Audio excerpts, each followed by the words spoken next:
Rahayu, keluarga Dhamma TV, Manage Your Mind telah hadir kembali di ruang keluarga Anda. Manage Your Mind yang kali ini mengusung satu tema yang berjudul yaitu Feng Shui sebagai motivasi. Bukankah di dalam kehidupan ini orang selalu membutuhkan motivasi supaya mendapatkan semangat kerja yang lebih baik, semangat hidup yang lebih baik, semangat berkeluarga, berteman yang lebih baik dari sebelumnya. Antara lain itulah perlunya motivasi. Dan telah hadir di studio yaitu beliau Bapak Sindu Berlian. Beliau adalah akupunkturis, ahli akupunktur dan juga Feng Shui. Beliau telah menjadi konsultan dan beliau berkantor di Jalan Sebandaran Raya 36 Semarang. Nah, di Semarang sana Bapak Sindu Berlian ini. Beliau telah menjadi narasumber di beberapa seminar-seminar dan juga di beberapa radio dan televisi. Nah, kali ini Dhamma TV telah berhasil mengundang beliau untuk sampai 1 jam ke depan bersama-sama mengupas tentang motivasi dari kacamata Feng Shui. Dan jangan lupa ya keluarga Dhamma TV, apabila Anda menginginkan berhubungan dengan Bapak Sindu Berlian yaitu di 024, nah ini nomor Semarang ini, 024 35 88904. Baik, kita sapa dahulu beliau. Bapak Sindu Berlian, apa kabar Bapak? Baik. Iya, tentu saja dari perkataan Bapak Sindu Berlian yang mengatakan baik tadi, kami harap betul-betul bisa membawa kita 1 jam ke depan tentang motivasi di dalam kacamata Feng Shui. Ya. Nah, sebenarnya Pak, motivasi sendiri itu apa sih Pak? Perlunya motivasi. Ya. Begini, tiap manusia itu punya kadar dan kemampuan untuk mengcover dirinya itu macam-macam. Contoh begini, ada orang bela diri nih ya. Dia ada yang harus sampai lama sekali, tapi ada juga yang punya bakat dia cepat. Nah, manusia juga sama. Ada orang yang membutuhkan awal hidupnya itu motivasi. Kenapa? Karena orang hidup kalau menjalani awal hidup itu pasti butuh namanya dibimbing dan butuh bimbingan. Kenapa? Karena kita belum tahu jalan.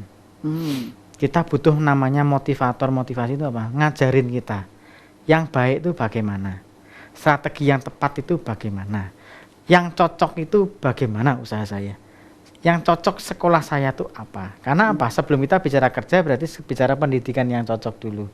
Kemudian kita kejar lagi, yang cocok dari nasib saya ini sekolahnya apa. Nah ini, itu yang kita kejar. Itu ya, tentu saja jadi kita mengenal tentang kalimat motivator, seorang tukang memotivasi. Nah itu biasanya siapa Pak? Motivator itu siapa di dalam kehidupan kita sehari-hari? Gini, motivator itu kalau kita bicara personal orang, biasanya orang bisa memotivasi itu berarti setelah dia itu mengalami satu pengalaman hidup. Baru seseorang itu bisa memberikan motivasi. Contoh begini, kalau seseorang itu tidak pernah mengalami satu hal, bagaimana bisa menceritakan hal itu? Pasti ada satu pengalaman hidup di mana dia eksis dan menemukan jalannya untuk eksis sehingga bersaksi. Menjadi saksi menjadi motivator semacam itu. Nah, tujuannya apa? Kalau kita belajar dari motivator tuh kita akan mengalami percepatan. Kenapa? Kita bisa belajar dari contoh kasus begitu loh. Oh, ada orang kasusnya semacam ini. Tapi belum tentu kasus buat si A cocok buat kita. Kasus kita buat cocok untuk si B belum tentu. Kembali lagi ke jodoh. Jadi hidup itu soal jodoh. Karena belum tentu motivator model A kita cocok. Motivator model B kita cocok. Karena begini, motivator tuh jurusnya macam-macam Ibu. Ada yang jurusnya kayak karate, ciat, gini. Ada yang jurusnya Taiji. Nah, orang cocokkan. Cocok yang model ciat atau model Taiji. Itu berbeda-beda. Dalam kehidupan sehari-hari tentu saja kita sejak kecil sudah mempunyai seorang motivator. Minimal adalah ibunda. Nah, menurut Anda bagaimana itu dari kacamata Feng Shui, andai kata seorang ibu bisa atau mampu menjadi motivator? Nah, nomor satu adalah orang itu punya hikmat dan kebijaksanaan. Mhm. Kenapa? Kalau seseorang itu tidak punya hikmat dan kebijaksanaan, didik orang itu juga nggak bisa punya hikmat. Contoh begini, didik anak menurut kemauannya dia. Kamu harus jadi begini, kamu harus jadi begini. Yang terjadi adalah sebuah doktrinisasi. Tapi orang yang bijaksana adalah apa? Kita harus ngerti, anak kita ini bakatnya apa.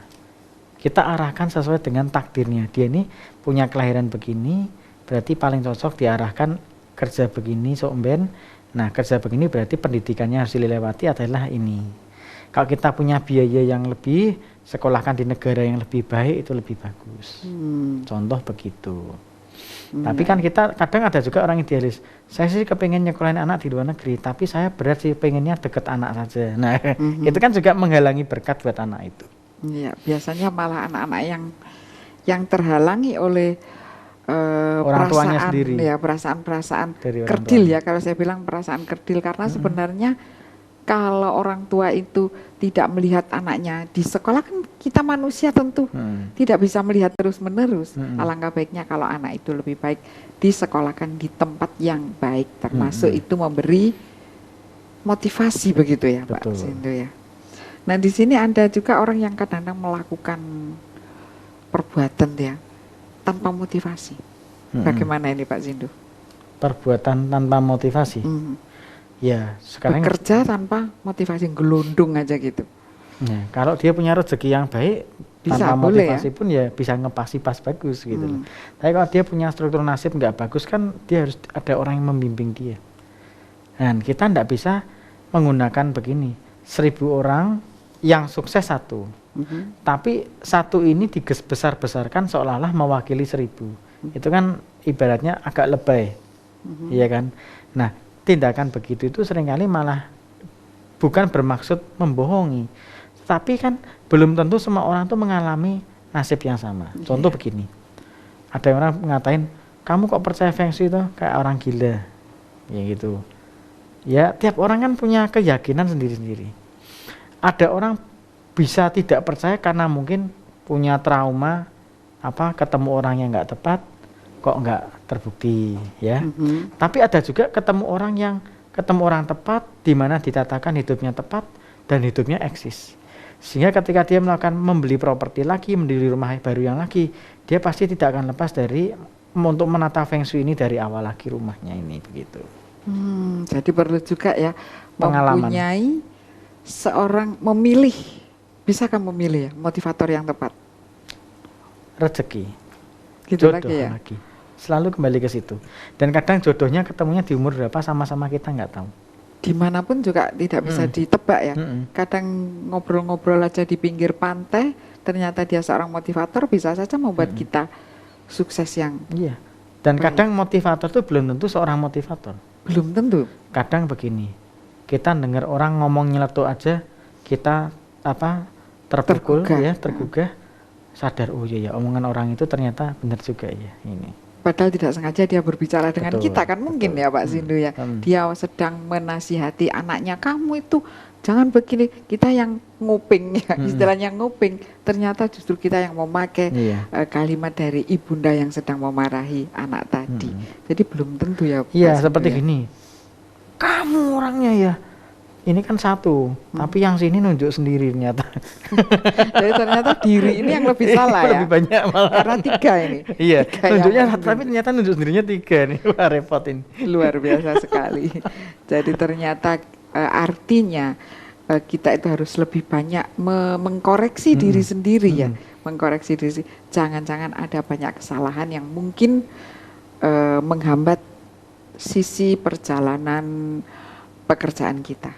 Apakah pekerjaan itu sama toh Pak Sindu menjadi, apakah itu menjadi pebisnis ataukah menjadi guru misalnya, ataukah menjadi dokter atau menjadi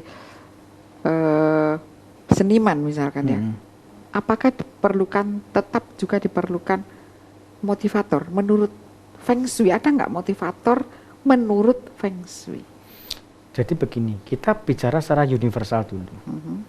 Kalau kita nih berbicara dengan seniman, ya bahasa kita pun juga harus bahasa seniman.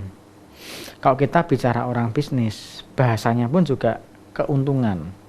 Investasi berapa, break even point berapa lama, keuntungannya berapa persen. Tapi kalau kita berbicara dengan seniman, itu nggak ngomong profit, tapi adalah kepuasan batin. Itu berbeda. Sehingga orang yang bijaksana itu adalah kita harus mengerti kita ini berbicara dengan siapa. Contoh begini, saya hari ini kan sebagai konsultan.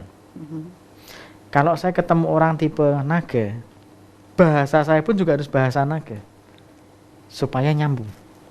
Kalau orang itu sionya monyet, bahasa saya pun juga harus bahasa orang sio monyet itu karakter basicnya itu begini.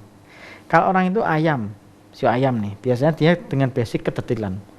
Kalau kita berbicara dengan orang sio ayam, kita bicara yang model detail gitu, pasti nyambung. Sehingga hari ini saya ketemu orang berbagai macam, kalau saya sudah tahu data lahirnya, saya akan menggunakan face Neleng sesuai yang dia inginkan. Jadi Pak Sindu akan melihat kelahiran ya. Nomor satu kayaknya Pak Sindu selalu melihat kelahiran begitu ya. Nah, karena tanggal lahir itu kalau kita berbicara mobil itu chassisnya, mesin dan bodinya. Keluaran tahun berapa kayak gitu ya. Kemudian kalau wajah itu ibaratnya mobilnya tuh mau dicat apa? Merah kah, silver kah, atau hitam kah? Lalu kalau garis tangan tuh berbicara mungkin kaca filmnya saya tambah ini, saya tambah stiker ini. Tapi yang paling basic adalah tanggal lahir. Gitu ya. Ya. Keluarga Dhamma TV ternyata yang paling basic tanggal lahir. Seolah-olah untuk melihat, oh ini keluaran 97 atau keluaran 2007 tentu ada bedanya. Kita akan mengupas lebih dalam setelah yang satu ini. Terima kasih masih bersama kami. Kita sedang berbincang-bincang dengan Bapak Sindu Berlian. Yang kali ini akan bersama kita di Manage Your Mind. Bagaimana menata batin kita lewat Feng Shui. Ternyata Feng Shui pun bisa memberi banyak pandangan tentang bagaimana menata batin kita. Tadi kita bertanya juga tentang orang yang tanpa motivasi gelundung aja gitu ya Pak ya. Berjalan gitu aja. Biasanya orang-orang begini ini ada dua kemungkinan ya. Bisa sukses karena memang terlahir sukses, tetapi bisa juga dia sudah berusaha Pak, sudah berusaha untuk menyukseskan dirinya, tapi kok gagal terus menerus. Nah, jadi ini, begini, ya gimana kegunaan kita motivasinya? percaya bahwa orang yang ulet ada endingnya akan sukses, apapun perjuangannya. Biarpun mungkin 150 kali gagal, 500 kali gagal, endingnya tetap sukses. Disinilah bedanya sama orang hoki. Orang hoki itu mungkin coba 2-3 kali jadi. Orang yang strukturnya kurang bagus, dia harus ngotot, gagal bangkit lagi sampai 500 kali, ya sukses, tapi udah babak belur. Bisa juga berhasil, tapi udah tapi babak belur atau mungkin sudah tua sekali baru sukses begitu. Nah, itu yang terjadi. Sekarang begini, banyak orang ngasih nasihat, kamu harus jaga kesehatan. Lah gimana kita bisa jaga kesehatan kalau kita nggak punya uang? Kita kerja capek, akhirnya sukses, udah umur penyakitnya banyak. Dulu ndak bisa makan apa-apa karena nggak punya uang. Sekarang misalnya udah tua nih, penyakitnya banyak, punya uang ndak boleh makan apa-apa. Jadi seringkali itu kejadian tuh begitu. Sama juga tetap nggak makan jadinya ya. Kalau saya bilang ya hidup tuh belajarlah menikmati, dapat rezeki apa di segmen apa, nikmati aja. Nggak perlu ngelihat orang lain. Kalau selalu melihat rumput tetangga lebih hijau tuh kadang belum tentu itu hijau. Itu bisa juga itu cat yang diwarna hijau. Bisa juga terbuat dari plastik. Sehingga ada juga orang yang berkata bahwa jangan memakai baju orang lain di badan sendiri. Pakailah jatah kita tuh, diberikan Tuhan jatah apa, jalani. Step by step, one by one ya. Nanti kalau kita dipercaya bisa mengerjakan 1 ke 2, 2 ke 4, 4 ke 8, 8 ke 16, 16 ke 32 akan terus gitu. Ada deret ukur yang betul. Terkena. Jadi ya kita harus lihat dalam perkara yang sederhana dulu ya. Baru kita bisa mau hal sederhana aja nggak bisa dipercaya, bagaimana hal akan besar yang bisa dipercayakan. Nah itulah yang banyak orang keliru Pak ya. Saya akan mengambil hutang di bank sekian.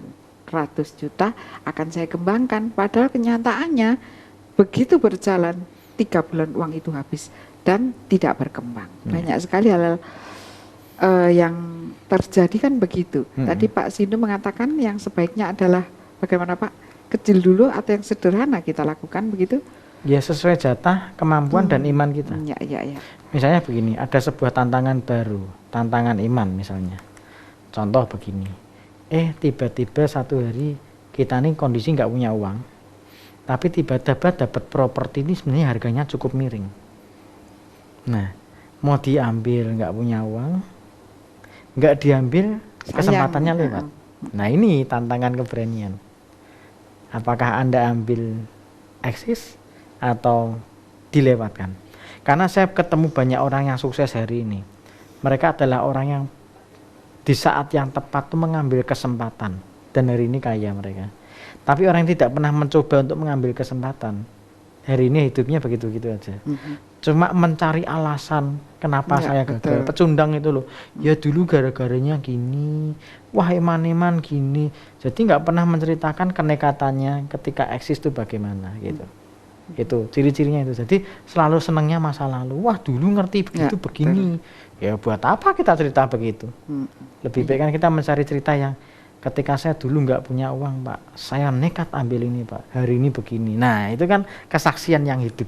Karena yang dari hidup itu bisa mengubah hidup manusia. Tapi kalau teori itu hanya bualan gitu. Tapi kalau kesaksian hidup di mana orang itu mengalami menjadi seorang motivator yang baik. Gitu. Dan apa yang diceritakan Bapak Sindu kali ini ternyata juga sudah menjadi motivasi ya, bahwa tidak baik membual tentang masa lalu, di mana dulu itu ya biyen itu saya tuh kalau enggak makan paha ayam 5 kali sehari rasanya belum makan. Ada, tapi itu kan cerita dahulu. Yang baik adalah saat ini ke depan bagaimana kita menatanya. Begitu Pak Sindu. Bagaimana agak lebih spesifik lagi? Ya. Ada pepatah Cina berkata, kemarin itu sudah menjadi sejarah. Kemarin itu sudah sejarah. Hari ini tuh sebuah anugerah bisa bertemu, berbicara, ketemu, memberikan sesuatu.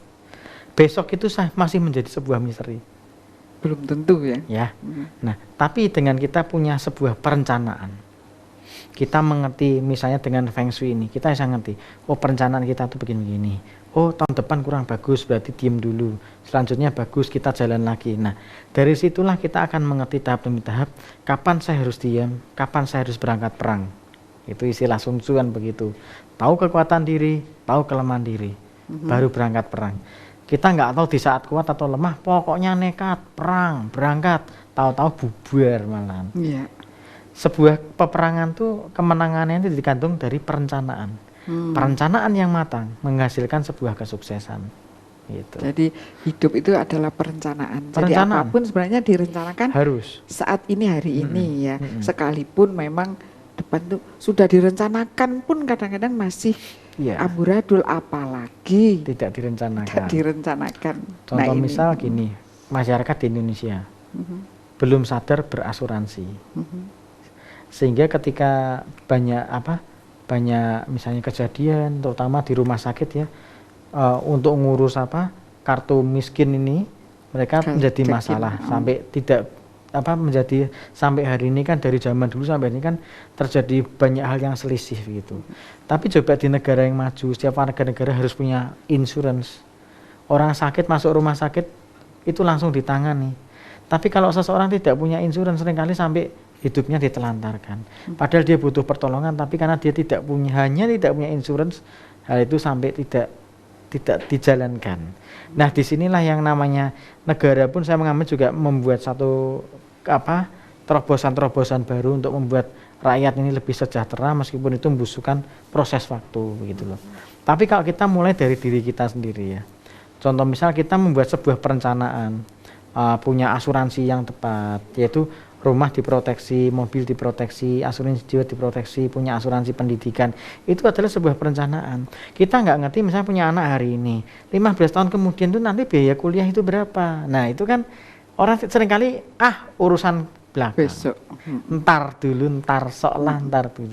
Begitu sampai hari hanya nggak punya perencanaan, bingung. Wah harus gimana. Nah itulah yang seringkali saya mengamati bahwa orang gagal itu belum tentu karena dia itu nasibnya jelek. Karena ceroboh ya. Karena tidak punya perencanaan yang baik. Iya, iya, betul sekali ya keluarga Dhamma TV. Kita hari ini juga berbicara tentang motivasi, betapa perencanaan hidup itu perlu. Dan tadi Pak Sindu juga mengatakan untuk mengurus kartu Gakin tadi ya, ketika sudah masuk di dalam rumah sakit masih belum tidak punya KTP, tidak punya kartu Gakin, ini bukan insurance yang harus kita bayar di depan, kartu yang sederhananya masih belum. Jadi akhirnya si sakit ini merana karena menunggu hanya kartu atau kartu-kartu itu saja. Betapa kegagalan itu sebenarnya tidak perlu terjadi ya Pak Sindu ya, kalau kita KTP, Gakin kalau memang harus diurus-urus lah sejak sekarang. Jadi harapan saya keluarga Dhamma TV, moga-moga dengan bertemu dengan Pak Sindu ini, siapa yang KTP-nya mungkin habis, belum mengurus ini, mengurus itu, mungkin membayar pajak ini dan pajak itu, bayarlah sejak sekarang sehingga banyak kemudahan yang bisa kita peroleh di masa yang akan datang. Kan kesulitan itu sebenarnya juga kita hasil menabung loh. Kesulitan menabung akhirnya meletus juga. Tentang kesulitan yang ditabung, bagaimana Pak Sindu? Ya, makanya itu orang tuh terkadang harus berani nekat untuk menabung juga. Maksudnya buat disiplin. Misalnya begini, gaji kita misalnya 10, kita harus komitmen. Pokoknya nih yang 2 ini tetap harus ditabung. Tidak boleh diotak-atik, misalnya begitu. Kadang kita harus membuat sebuah ketegasan begitu. Kalau tidak punya ketegasan ya nanti ntar nanti lah. Akhirnya sampai hari-harinya nggak kesampaian. Jadi butuh langkah nekat. Jadi artinya juga mendisiplinkan diri sendiri begitu.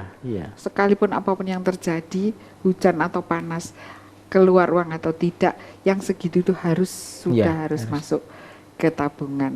Jadi tentu saja kalau kita banyak menabung, tentu berikutnya juga kita akan mengalami banyak hal kemudahan dari hal yang menabung tadi. Tentang kita bicara tentang Feng Shui dan di dalam motivasi tadi ya Pak Sindu. Di sini apakah Feng Shui itu juga bisa mempengaruhi kehidupan sehari-hari, bahkan juga misalkan Shio naga yang lahirnya ini jam ini orangnya bodoh begitu ya Pak Sindu. Ada enggak ya yang kayak gitu Pak Sindu? Banyak. Jadi memang bisa dilihat orang ini dengan jam 1 biasanya kurang begitu. Pak Sindu jangan dijawab dulu deh, karena keluarga Dhamma TV, karena kita masih mengharuskan pariwara berikut ini. Jangan kemana-mana, kita akan mengulas setelah ini. Terima kasih masih bersama Manage Your Mind. Kali ini kita berbincang-bincang tentang motivasi di dalam Feng Shui bersama dengan Bapak Sindu Berlian dari Kota Semarang. Bapak Sindu Berlian, tadi pertanyaan kita adalah apakah dari tanggal lahir atau jam lahir bisa diketahui tingkat kepandaian seseorang, misalkan ya kalau bisa dibilang IQ lah, bodoh atau pandai. Nah, kita nggak bisa ngomong IQ, kan masih ada EQ, emotion ya, kualitasnya, kualitas dari emosinya. Ada orang yang nilai IQ-nya nggak bagus, tapi jadi ada orang yang smart book or smart street. Ada orang yang pandai teori, tapi dia nggak pandai dalam kenyataan. Ada orang yang sekolahnya nggak pintar, tapi malah dia pintar kerja. Berapa banyak kasus yang terjadi hari ini, orang yang sekolahnya kumlot nilainya bagus, hari ini hanya kerja ikut orang. Tapi yang dulu sekolahnya bolos, berantem, nilainya pas-pasan, kalau mau kenaikan kelas banyak berdoa, ya ini naik apa enggak ya. Tapi saya mengamati hari ini, termasuk teman-teman saya yang angkatan juga, di mana yang dulu bandel-bandel gitu, hari ini malah yang jadi bos.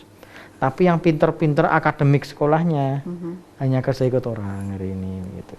Ya kita bukan menghina orang itu, oh kok kerja ikut orang itu hina, enggak. Tapi kita lihat ada kepandaian nilai atau kepandaian di kenyataan. Itu berbeda. Kepandaian hidup ya. Nah lebih baik ya pandai sekolah, ya pandai dalam kenyataan, wah itu hebat. Gitu. Jadi satu kombinasi yang seimbang. Ya, jadi ternyata di Feng Shui pun sudah bisa dilihat arah kemana ya kehidupan si orang ini tadi dengan tanggal lahirnya begini, jam lahirnya begini, begitu ya. Apa sih Pak Sindu sebenarnya perbedaan atau perbedaan secara kasat mata aja ya, yang gampang aja, antara ilmu perbintangan, astronomi dengan Feng Shui untuk seorang manusia? Begini, kalau kita bicara perbintangan itu kan macam-macam. Kalau kita bicara sejarah ya, yang paling maju itu dulu tuh seperti kita Feng Shui itu kan astronomi Cina. Kemudian dari Mesir itu dengan ada buktinya piramid dari ini. Kemudian dari Inka Maya, kemudian dari Babilonia baru, Babilonia lama itu kan mereka punya ilmu perbintangan semua masing-masing. Tapi kalau kita melihat dari parameter kenyataan hari ini, ilmu perbintangan yang paling eksis kan sampai hari ini ada kan Cina ya. Kan kita tidak bisa mungkiri dengan adanya ilmu Feng Shui. Kenapa? Kalau kita bicara dari Inka Maya contoh, ilmunya Inka Maya itu yang bisa bawain siapa sekarang? Kan nggak ada orangnya. Tapi kalau kita bicara soal Feng Shui, kita ke Hong Kong, ke Taiwan, ke China, ke Singapura, kan itu mudah sekali kita mendapatkan informasi semacam ini, begitu loh. Disitulah kita lihat dari buahnya. Mana yang tetap masih eksis hari ini? Semua hidup itu, kerjaan kita itu akan ditempa oleh kenyataan zaman. Apakah dia masih eksis? Kalau masih eksis ya makin maju. Kalau dia tidak bisa punya parameter yang jelas, juga akan makin ditinggalkan. Apakah ini juga berkaitan dengan karakter bangsa Cina sendiri yang begitu meluhurkan budaya dari leluhurnya? Kalau kita bicara bukan meluhurkan, tetapi kita berbicara sebuah kenyataan bahwa suatu bangsa yang punya parameter budaya yang sangat tua, kemudian sangat akuratnya itu. Contoh begini, ada bangsa lain yang budayanya juga nggak kalah tua, tapi hari ini aplikasinya ada nggak? Nggak ada. Jadi kita lihat gini, sama-sama tua, tapi terbukti nggak sampai hari ini. Nah itu yang kita buktikan. Itulah yang tadi saya tanya, apakah karakter bangsa ini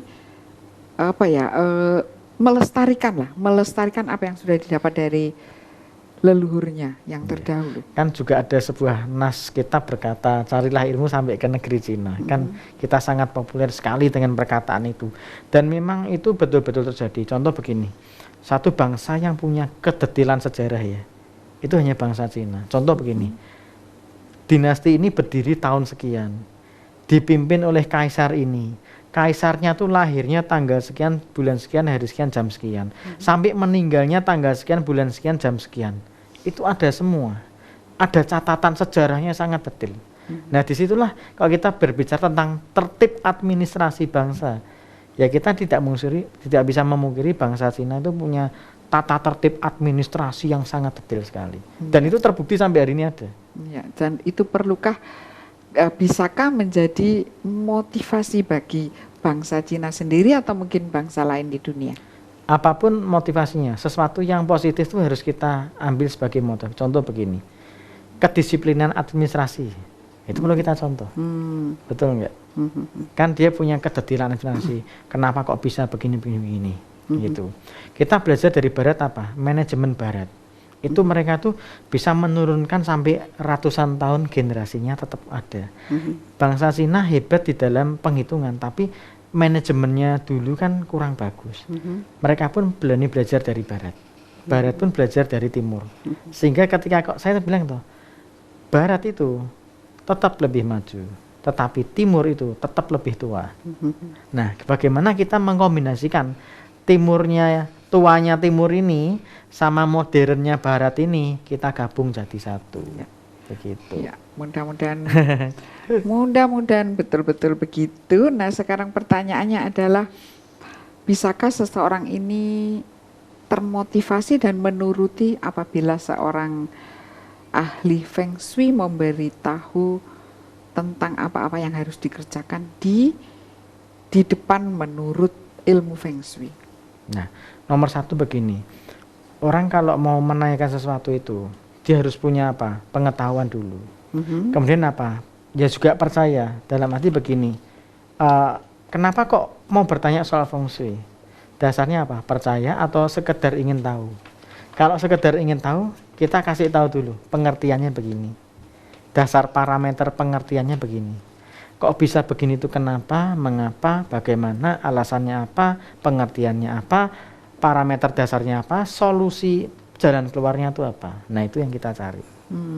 Jadi kalau begitu seorang manusia perlu senantiasa, ya saya bilang ya, senantiasa atau secara berkala, ya, secara berkala mencari motivasi ke depan.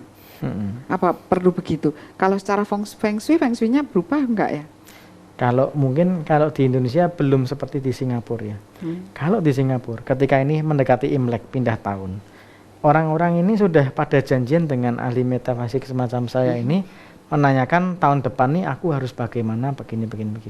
Dan itu sudah menjadi budaya yang tidak perlu dimotivasi, mereka yang cari sendiri. Tidak perlu sampai lu gua ingetin ya, nggak perlu. Mereka malah mencari bagaimana solusi hidup tuh begini gitu. Pada minimal untuk butuh petunjuk tahun ini gitu. Mohon petunjuk mengarahnya harus kemana gitu. Pada tahun ke depan ini begitu ya. Biasanya begitu. Jadi ternyata dan kadang itu harus antri dulu sekian lama gitu. Nggak bisa ketemu langsung. Tidak bisa begitu ya, karena budaya negaranya sudah ya. Tiap tahun mereka punya kesadaran sampai situ.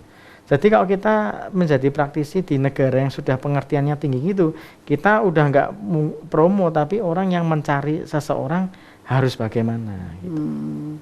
Ya, jadi perlu sekali juga ya keluarga Dhamma TV, apabila Anda sekali lagi ya percaya pada Feng Shui atau Hong Shui, silahkan untuk tadi ya menelpon di nomor telepon yang telah saya sebutkan tadi, nanti akan saya sebutkan lagi di akhir acara. Nah, karena kelihatannya sebentar lagi juga Imlek ya, pada 1 bulan mendatang, Imlek juga sudah hadir, di mana seseorang mulai menata kehidupannya, menata apakah pekerjaan cocok, karena cuaca juga berubah, pergaulan kita berubah, usia kita berubah, dan mungkin ada hal-hal yang perlu kita ketahui di Imlek tahun depan. Nah, di sini perlunya motivasi lagi ya. Apa yang harus kita, setelah kita tahu, kita mulai mencari. Berarti saya harus memotivasi diri saya supaya saya bisa menang dalam pertandingan di tahun ini, misalkan kita seorang petinju atau seorang pesepak bola. Baik, keluarga Dhamma TV, kita lanjutkan pembicaraan kita. Karena Feng Shui yang begini ini tentu seperti orang-orang Singapura ya, membuat satu pola hidup. Apakah pola hidup ini jadinya seorang ahli Feng Shui banyak memberi motivasi atau memberi cara-cara ke depan pada sekelompok masyarakat. Apa betul begitu? Di sana bagaimana Pak Sindu? Ya, kalau kita bicara parameter Singapura itu kan sudah budaya yang berabad-abad ya, mereka sudah terbiasa menanyakan itu. Karena apa? Sampai ada perkataan kalau mau belajar ilmu carilah sampai ke negeri Cina. Itu memang tidak berlebihan. Kenapa? Karena begini, contoh begini nih. Kalau kita bertanya, Pak, saya tahun depan nasibnya bagaimana? Oh, perjalananmu kurang bagus. Solusi terbaik bagaimana? Kalau Anda punya dana, lebih baik sekolah. Jadi ya, tidak terbuang waktunya. Betul. Tapi kalau kita melihat nasibnya lagi bagus, harus berani expand. Anda diam saja, itu suatu kerugian. Contoh begini, bedanya begini. Mungkin pakar Feng Shui itu bukan orang hebat. Tapi apa? Orang yang punya teropong, Bu. Orang biasa hanya bisa memandang sekian meter. Tapi kalau kita bicara orang yang belajar Feng Shui, dia itu punya teropong dan dia bisa melihat, oh sekian lama kemudian akan terjadi kemungkinan begini-begini gitu. Iya. Ya, jadi menarik sekali ya, ternyata ahli Feng Shui mempunyai teropong yang lebih panjang dari pemandangan yang empunya nasib. Baik keluarga Dhamma TV, jangan kemana-mana, kita akan sambung dalam segmen berikutnya tentang nasib yang diteropong tadi. Jangan kemana-mana. Keluarga Dhamma TV, terima kasih masih bersama kami karena bincang-bincang kita semakin menarik. kita memasuki segmen 4 dan di sini kita akan bertanya tentang teropong nasib. Kita pembicaraan kita tadi sampai di sana. Tadi Bapak Sindu Berdian mengatakan bahwa seorang ahli Feng Shui itu ibaratnya mempunyai teropong yang lebih panjang atau kacamata yang lebih tajam dari si empunya nasib sendiri.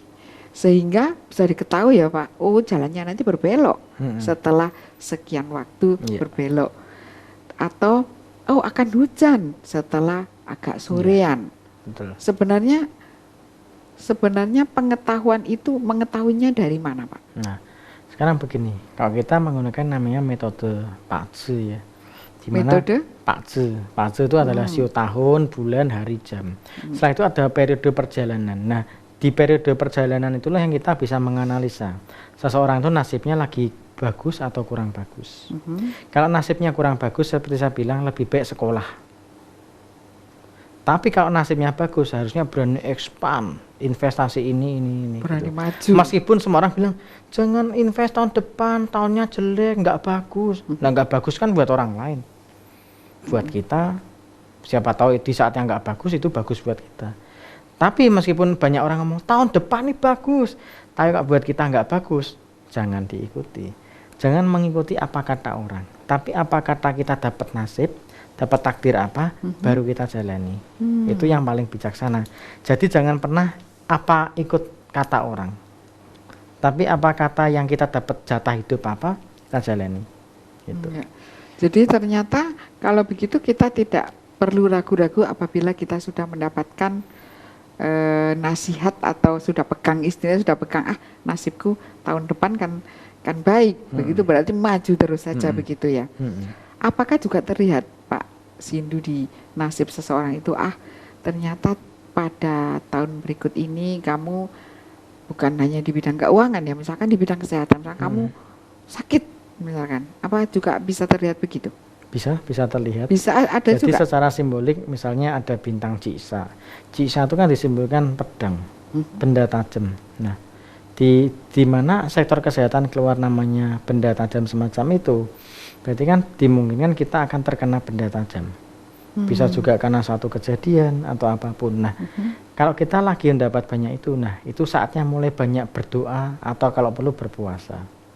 Banyak amal di tahun itu. Jadi jangan terlalu banyak invest bisnis, tapi banyak sosial di tahun-tahun itu. Jadi artinya lebih banyak berdoa, lebih banyak mengenal, mendekatkan diri pada. Betul. Karena manusia itu punya segmen perjalanan hidup.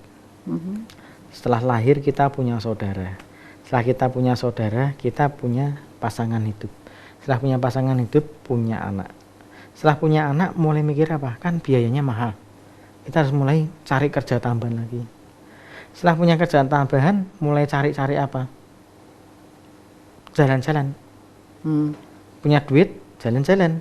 Setelah jalan-jalan apa? Punya banyak teman. Setelah punya banyak teman apa? Ketemu teman, bisnis tambahan apa lagi? Setelah nambah banyak teman, apa? Mulai cari properti. Nah, setelah mulai cari properti, mulai memikirkan apa? Check up kesehatan. Sudah punya uang, sudah punya properti, cek kesehatan. Ya karena mungkin juga perjalanannya juga sudah tua mungkin. Betul.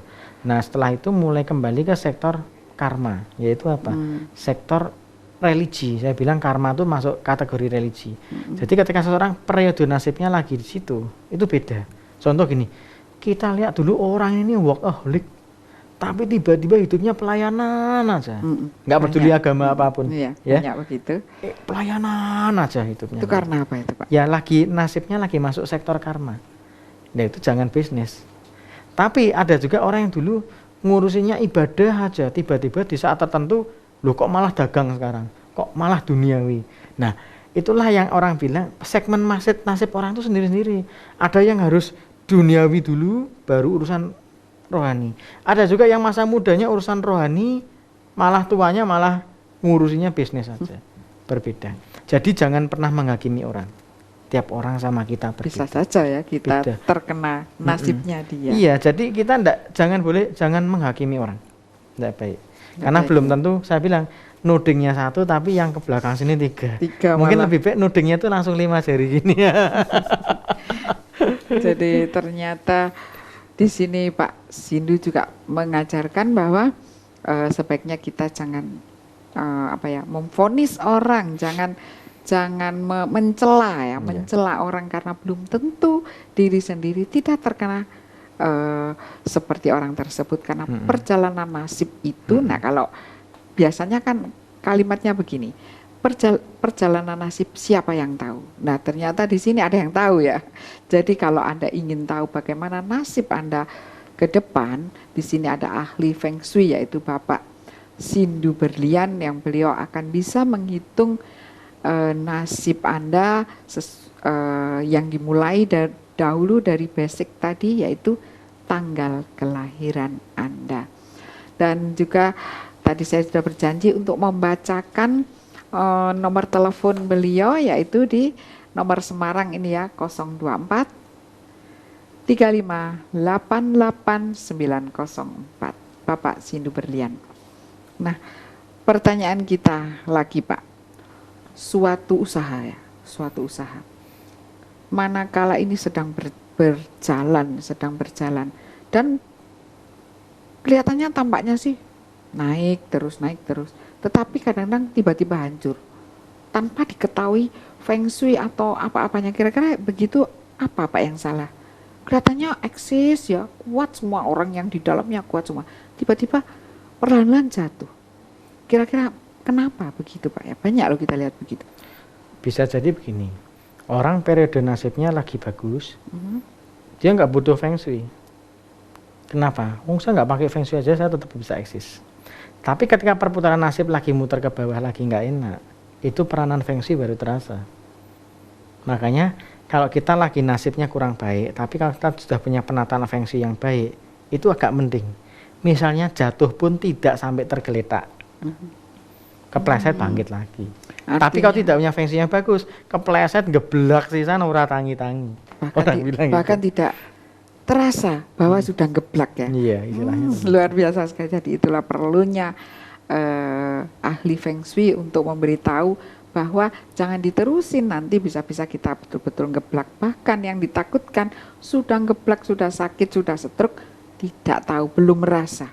Nanti pelan-pelan juga bangkit lagi. Ada kan yang begitu Pak Sindu. Baik, keluarga Dhamma TV, kita lanjutkan bincang-bincang kita. Bagaimana menyikapi tentang, karena ini juga tahun depan sudah Imlek ya Pak Sindu ya. Kadang banyak orang yang bertanya tidak saja tentang dirinya, tidak saja tentang keluarganya, tetapi kadang-kadang juga bertanya tentang negaranya. Kalau menurut Pak Sindu, kita otak-atik sedikit ini, negara kita di Imlek tahun depan ini ya, kira-kira bagaimana Pak?